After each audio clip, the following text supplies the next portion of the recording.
सिमरन date बोलो। हाँ sir, 27 जनवरी 2022। 27 जनवरी 2022। Topic कौन सा चल रहा है अपना? Height and distance.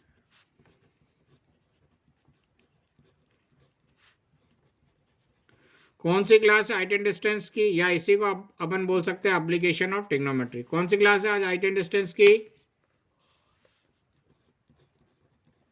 4th class. एक दो क्लास में अपन खत्म कर देंगे, 2-3 क्लास में खत्म कर देंगे हाइट एंड डिस्टेंस। आज अपन क्वेश्चन जो सॉल्व करने जा रहे हैं, problem based on 2 right angle triangle. Sheet का क्वेश्चन नंबर 4 अपन ने लास्ट क्लास में डिस्कस कर लिया था, उसका डायग्राम। राइट, क्या कह रहे हैं? The angle of elevation of the top of the tower. एक टॉवर है, टॉवर को अपन एक इस स्ट्रेट लाइन से डिनोट करेंगे। राइट, असली का टॉवर बार बार बनाएंगे नहीं, टॉवर को अपन एक स्ट्रेट लाइन से डिनोट करेंगे। राइट, ये अपना क्या कहलाएगा? टॉवर का टॉप। ये क्या कहलाएगा? फुट या bottom of the tower. Right, the angle of elevation of the top of a tower from a point A on the ground is to be found 30 degree. Ground पे कोई एक point है ए, इससे tower के top पे देख रहे हैं तो एंगल ऑफ एलिवेशन कितना बन रहा है अपना? 30 डिग्री। फिर अपन ने देखा था on moving a distance of 20 metre towards the foot of the tower. यहाँ से 20 मीटर टॉवर के फुट की तरफ जा रहे हैं to a point B. To a point B, ये डिस्टेंस कितनी मूव करी अपन ने? 20 metre. On moving a distance of 20 metre towards the foot of the tower to a point B, the elevation increases 30 to 60 degree. Elevation जो था यहाँ पर 30 degree से कितना बढ़ गया? इंक्रीज होके 60 डिग्री हो गया। अगर ये भी नहीं बोले कि towards the foot of the tower जा रहे हैं, सिर्फ on moving a distance of 20 metre the elevation changes to 60 degree. Right, तो अपन खुद ही समझ जाएंगे एलिवेशन जब 30 से 60 इंक्रीज हो रहा है, एलिवेशन बढ़ रहा है, तो इसका मतलब ये होगा कि टॉवर की तरफ ही जा रहे हैं अपन। कई बार वो उलझाने के लिए इस टाइप की चीजें भी देंगे। राइट, तो समझ जाना खुद, थोड़ा अपन को अपना दिमाग भी यूज करना है। The elevation increases to 60 degree. कोई डाउट इसमें? आगे क्या बोल रहे हैं? Find the height of the tower. Suppose कर लेते हैं let h be the height of the tower, small h, and the distance of a point A from the tower. तो लास्ट क्लास में ये भी डिस्कस कर लिया था, डिस्टेंस का मतलब यहाँ पे शॉर्टेस्ट लेंथ। शॉर्टेस्ट लेंथ हमेशा यहाँ पे डिस्टेंस का मतलब, या मैथ्स में डिस्टेंस का मतलब शॉर्टेस्ट लेंथ ही होगा। डिस्प्लेसमेंट का इंतजार मत करना कि शॉर्टेस्ट लेंथ होगी तो ये डिस्टेंस की जगह डिस्प्लेसमेंट लिखेंगे। तो इस पॉइंट की अगर अपन टॉवर से डिस्टेंस देखें तो ये डिस्टेंस अपने को फाइंड आउट करनी है, ये मत समझने लगना। राइट, क्लियर है? तो थोड़ी देर के लिए अपन मान लेते हैं ये सी डी जो है अपना टॉवर है, और बी पॉइंट की इस फुट ऑफ द टॉवर से जो डिस्टेंस है वो एक्स सपोज कर लेते हैं। क्लियर है? कोई डाउट इसमें? अब देखो यहां पर, इसके बाद अपन क्या करेंगे, कुछ स्टेप लिखते हैं, ये भी सिखा दिया गया था। Let h be the height of the tower, let h be the height of the tower CD। एक अपन ये पॉइंट लिख लेते हैं, दूसरा लिख लेते हैं and distance of point B, distance of point B from the foot of the tower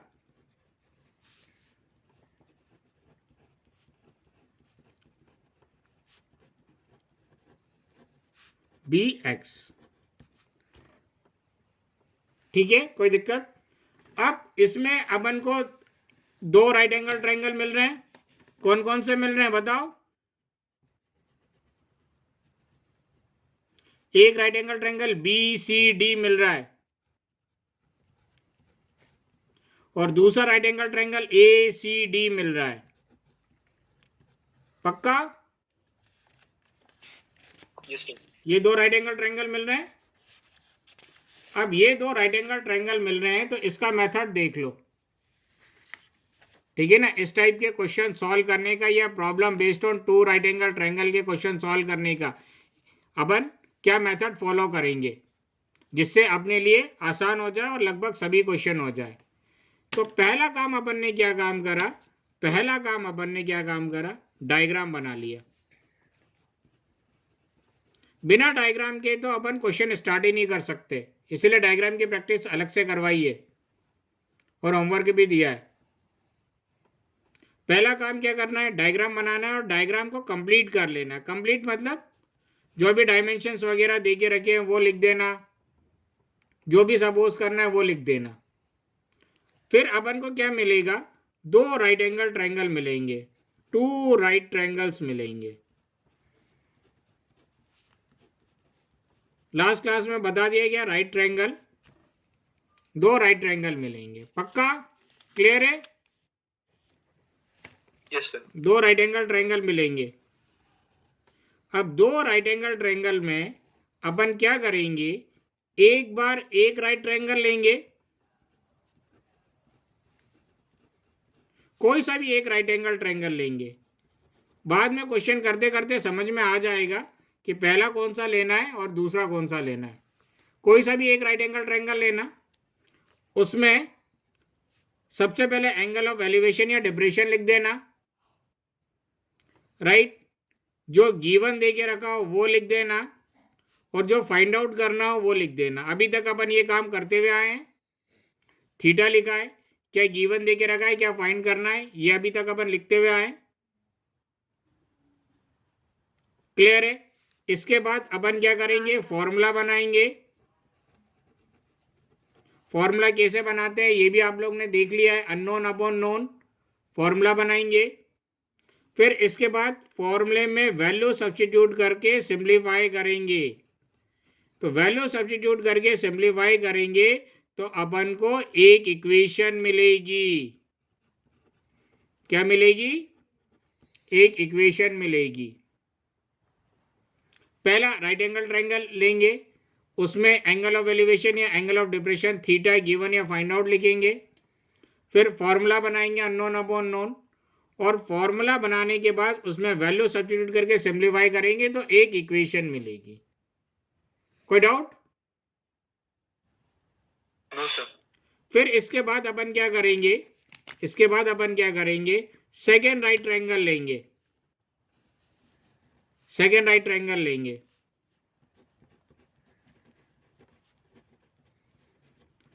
second right triangle लेंगे, राइट। सेकेंड राइट ट्रायंगल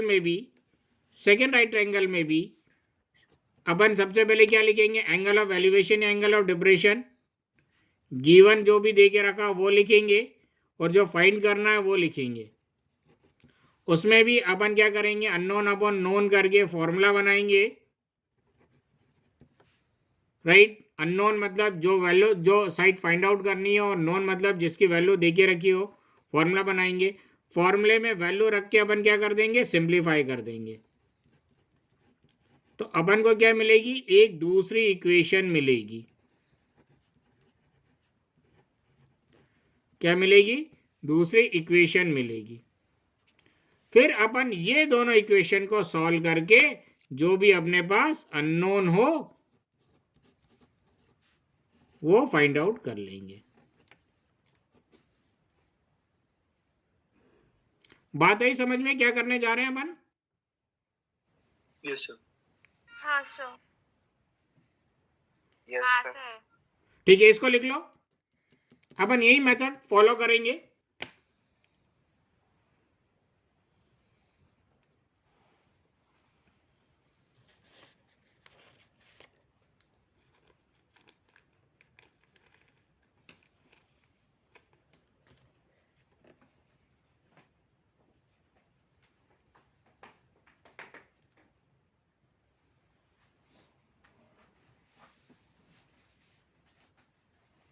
लिख लो तो बता देना।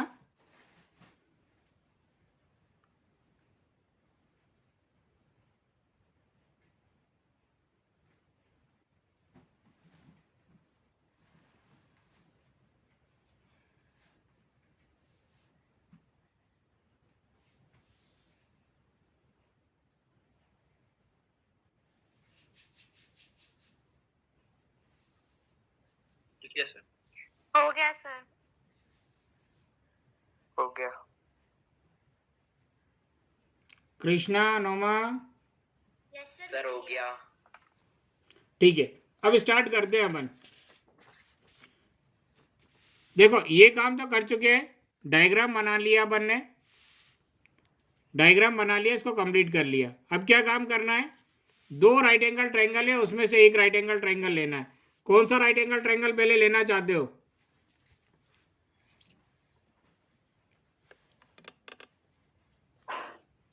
चलो पहले ये वाला राइट एंगल ट्रायंगल ले ले. In right triangle BCD. कोई डाउट इसमें? No sir. ये वाला ले रहे पहले BCD. जैसे ही अपन ये राइट एंगल ट्रायंगल लेंगे, इसको भूल जाओ. भूल गए? हाँ सर. हाँ सर. ठीक है. अब आगे अपन देखते हैं. उसमें अपन ने क्या सीखा था, ये लिख दिया कौन सा राइट एंगल ट्रायंगल ले रहे हैं. इन राइट ट्रायंगल BCD. पहला काम क्या लिखेंगे? थीटा. थीटा कितना देके रखा है? 60 डिग्री. थीटा के सामने वाली साइड कौन सी क्या कहलाती है? परपेंडिकुलर. परपेंडिकुलर किस साइड को रिप्रेजेंट कर रहे हैं? ये CD को. और ये अपन ने कितना सपोज करा है? H. कोई डाउट इसमें? 90 डिग्री के सामने वाली साइड हाइपोटेन्यूज. हाइपोटेन्यूज का कोई काम नहीं है यहां पर. बच गई. ये तीसरी साइड क्या कहलाएगी? बेस. बेस किस साइड को रिप्रेजेंट कर रही है? BC को. और ये क्या है? X. पहला काम कर लिया अपन ने. थीटा गिवन और टू फाइंड आउट वैल्यू लिख ली. Yes sir. हाँ सर. इसके बाद क्या करना है? अपन को फॉर्मूला बनाना है. फॉर्मूला क्या होता है? Unknown upon known.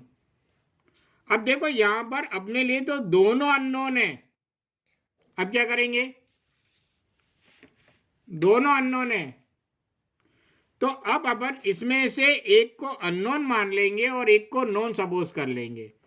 तो इस परपेंडिकुलर को अननोन मान लेते. अब आप लोग पूछोगे कि परपेंडिकुलर को ही क्यों अननोन माना? इसका रीजन अपन आगे देखेंगे कि परपेंडिकुलर को ही क्यों अननोन माना. बेस को भी अननोन मान सकते थे, बिल्कुल मान सकते थे. बेस को भी मान लोगे तो भी आंसर सेम आएगा.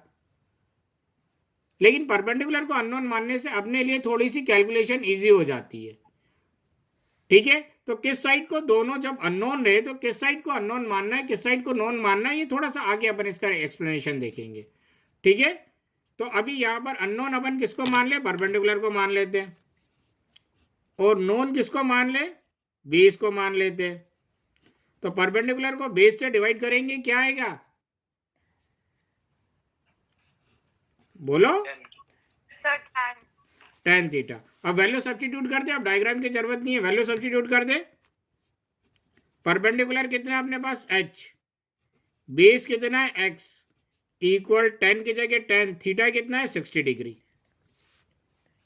Right. H upon X equal tan 60 की वैल्यू कितनी होती है? √3. √3. राइट. X इधर डिवीजन में इधर जाएगा तो मल्टीप्लीकेशन में. H equal x√3. वैल्यू रख के सिंप्लीफाई करा तो अपन को एक इक्वेशन मिल गई. कोई डाउट? नो. पहले राइट एंगल ट्रायंगल का काम हो गया. थीटा लिख लिया, गिवन लिख लिया, फाइंड आउट जो फाइंड करना है वो लिख लिया, फॉर्मूला बना दिया, वैल्यू सब्स्टिट्यूट करके सिंप्लीफाई कर दिया, एक इक्वेशन मिल गई. लिख लो इसको जरा जल्दी से. हो गया सर. पक्का? हाँ सर. अब नेक्स्ट काम क्या था? दूसरा राइट एंगल ट्रायंगल लेंगे. देखो इसी के नीचे लिखना आप लोग. मैं इधर साइड में लिख दे रहा हूं, आप लोग को इसी के नीचे लिखना है. ठीक है. अब अपन क्या करेंगे? दूसरा राइट एंगल ट्रायंगल लेंगे. इन राइट ट्रायंगल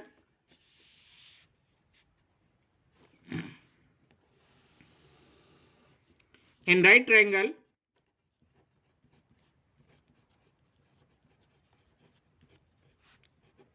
ACD. ACD.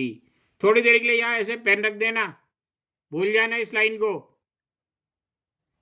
दिख रहा है राइट ट्रायंगल ACD? हाँ सर. सब लोग छोटी सी पेंसिल लेना और पेंसिल रख देना, ठीक है ना। ये लाइन नहीं दिखनी चाहिए। ऐसा कुछ प्रिकॉशन स्टैटिस्टिक्स में भी बताया था, ठीक है ना। In right triangle A C D, जैसे अपन ने इसको ऐसे रखा, थीटा कितना है?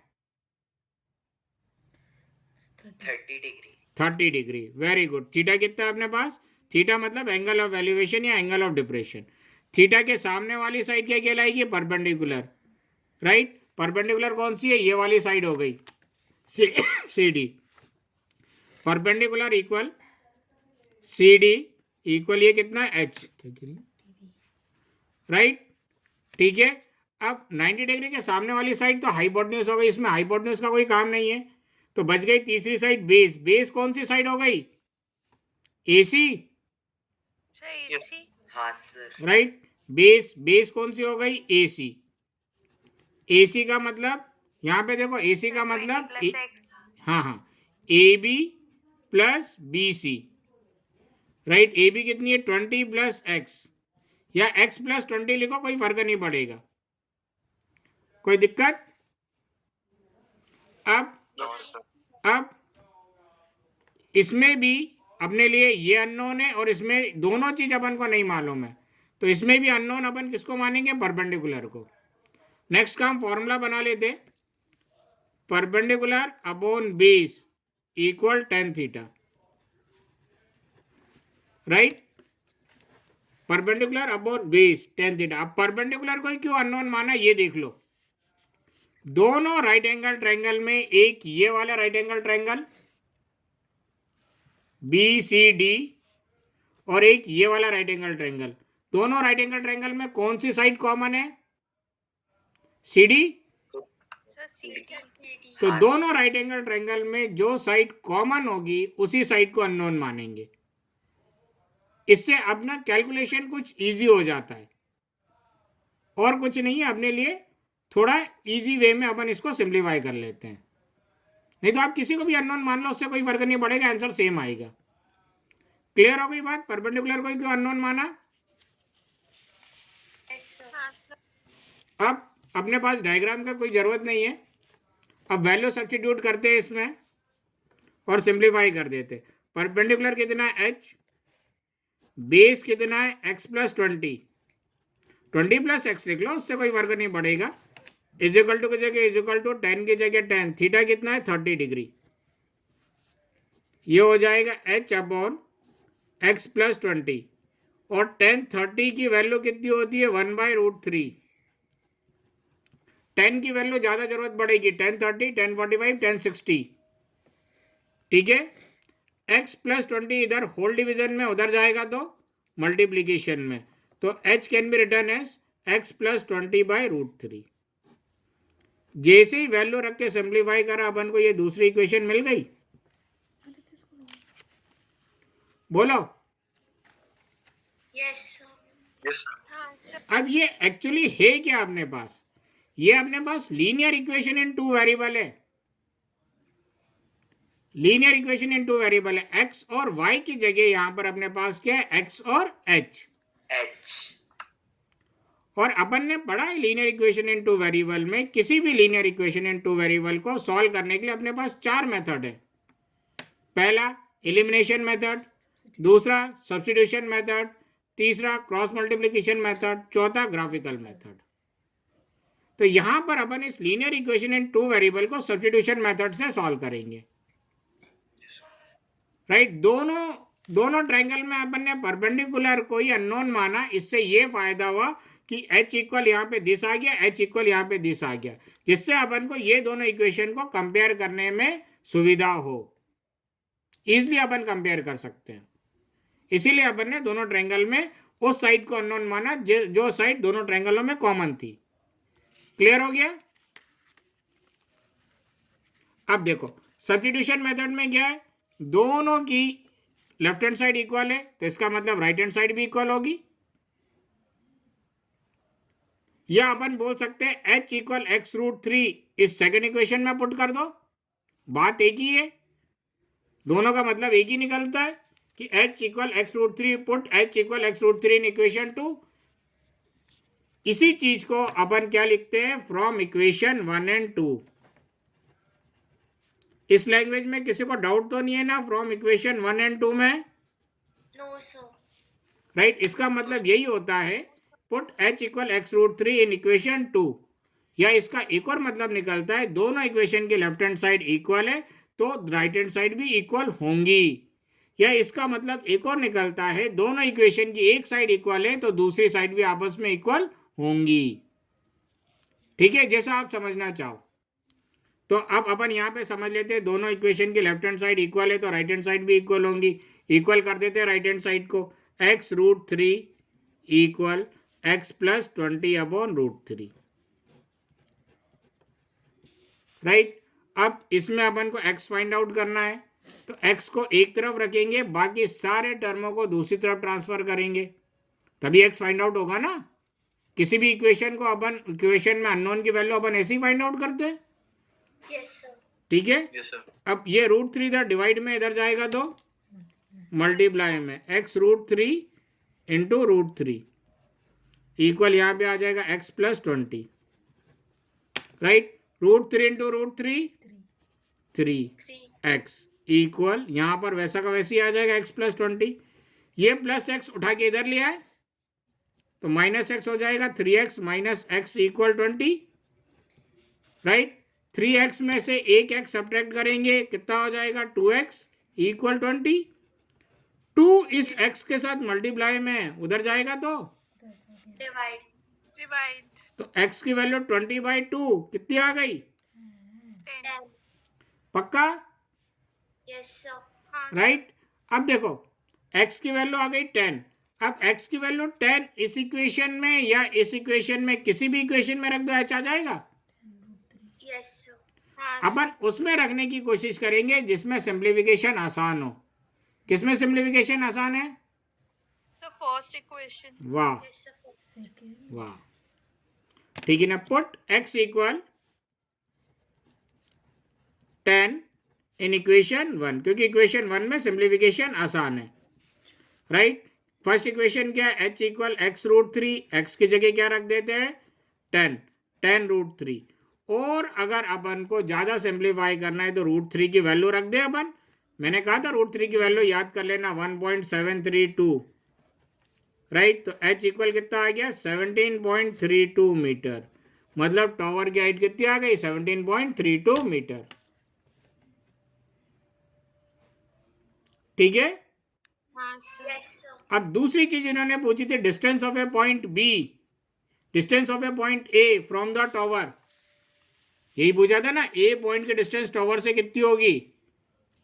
अभी x निकला है अपन का, distance of a point A from the tower ये निकालना है। तो ये 10 आया, ये 20 आया, दोनों को ऐड कर दे, निकल जाएगा। Yes sir. राइट, लिख दे इसको, डिस्टेंस ऑफ पॉइंट ए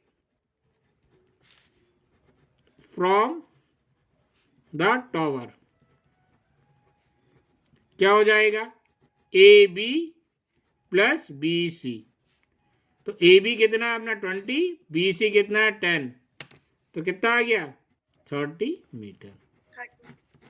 और यहाँ पर लैंग्वेज में आंसर लिख देना, height of the tower is this and the distance of a point A from the tower is 30 metre. कहाँ से लिखना चाहोगे? सर वो सेकंड इक्वेशन। यहाँ से? Yes sir.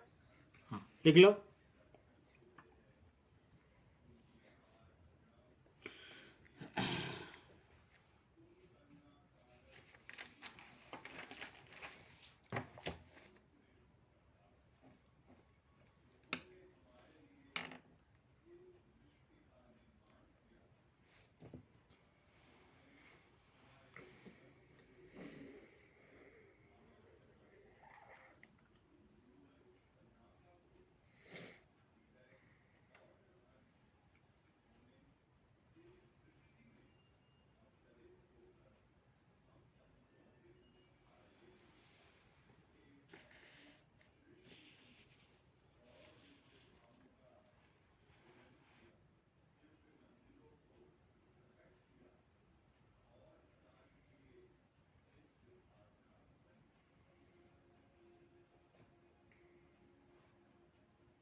गया. हो गया? सबका हो गया? Yes sir, थोड़ा नीचे. Yes sir. अब तो आगे अपने आप भी कर लोगे.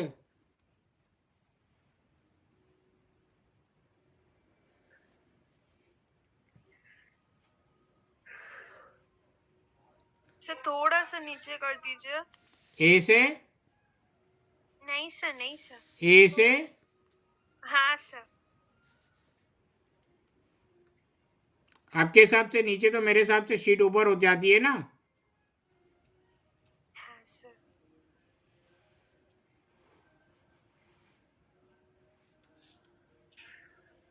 यही चैनल देखना था उनको.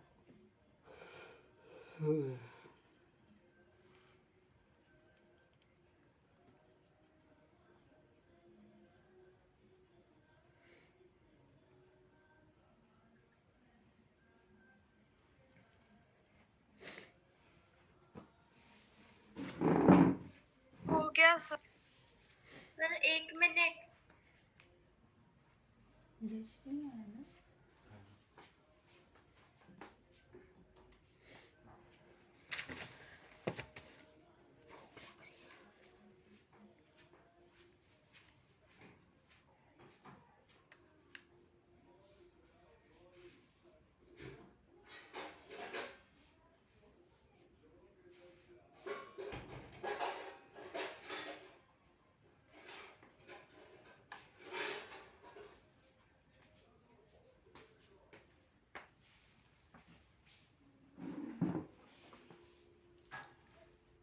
हो गया अनुमा?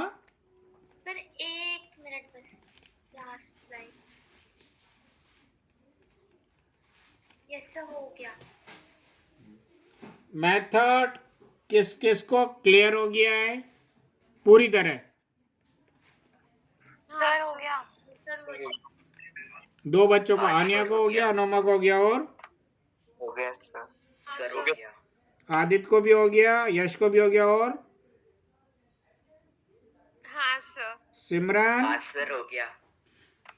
100%. हाँ सर. हाँ सर. ठीक है.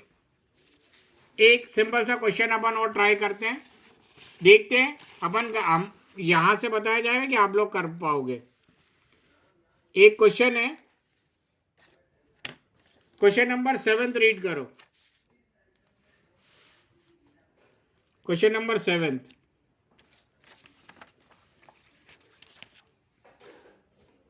शीट का क्या कह रहे हैं? The angle of elevation. Angle of elevation का मतलब नीचे से ऊपर देख रहे हैं. अब नीचे कहां से देख रहे हैं, ऊपर कहां पे देख रहे हैं? Of the top of the tree. इसका मतलब एक ट्री है, इस लाइन से अपन ट्री को रिप्रेजेंट कर रहे हैं, राइट. ये रही ट्री. ट्री का ये वाला टॉप है, इस टॉप पर देख रहे हैं. The angle of elevation of the top of the tree. कहां से देख रहे हैं? From a point A on the ground. Ground पे कहीं पर एक पॉइंट है ए, वहां से देख रहे हैं. From a point A on the ground is 60 degree. Angle of elevation कितना बन रहा है? 60 डिग्री. कोई डाउट इसमें? नहीं सर. अब बोल रहे हैं वन वॉकिंग 20 मीटर.